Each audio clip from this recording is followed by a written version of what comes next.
সম্মানিত ভিউয়ার্স, আসসালামু আলাইকুম। আমাদের ইউটিউব চ্যানেলের পক্ষ থেকে আন্তরিক শুভেচ্ছা ও অভিনন্দন জানিয়ে শুরু করলাম আজকের নতুন ভিডিও।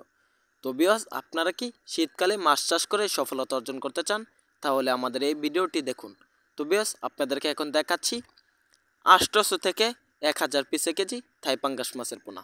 শীতকালে মাছ চাষে সফলতা অর্জন করতে চাইলে আপনারা এরকম সাইজের মাছের পোনা ক্রয় করতে পারবেন, বা বড় সাইজের মাছের পোনা আমাদের এখানে রয়েছে। আমাদের এখানে সকল ক্যাটাগরি সকল সাইজের মাছের পোনা পাবেন।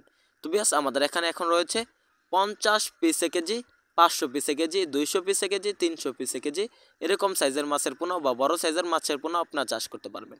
আমাদের এখানে অসংখ্য অগণিত সকল সাইজের মাছের পোনা রয়েছে। আমাদের এখানে ভালো মানের গুণগত মানের থাই জাতের অরিজিনাল থাই জাতের পাঙ্গাস মাছের পোনা পাবেন।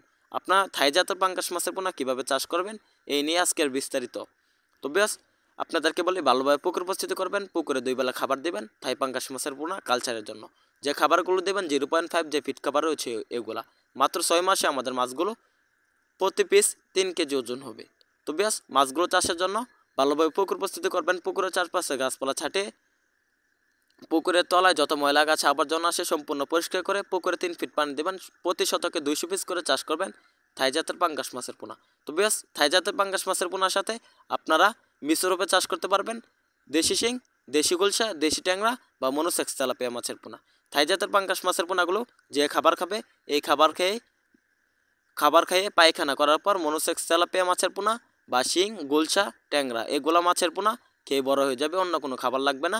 মিশ্রভাবে চাষ করলে আপনার এই লাভ হবে, যেমন মিশ্রভাবে যে মাছের পোনা চাষ করবেন না ওগুলার কোনো খাবার লাগবে না, খালি পাঙ্গাস মাছের পোনাগুলোকে খাবার দিলে হবে। তো বেশ, আমাদের এখান থেকে পাইকারি এবং ফ্রি হোম ডেলিভারিতে মাছের পোনা ক্রয় করুন। ভিডিওটি ভালো লাগলে চ্যানেলটি সাবস্ক্রাইব করুন। ধন্যবাদ।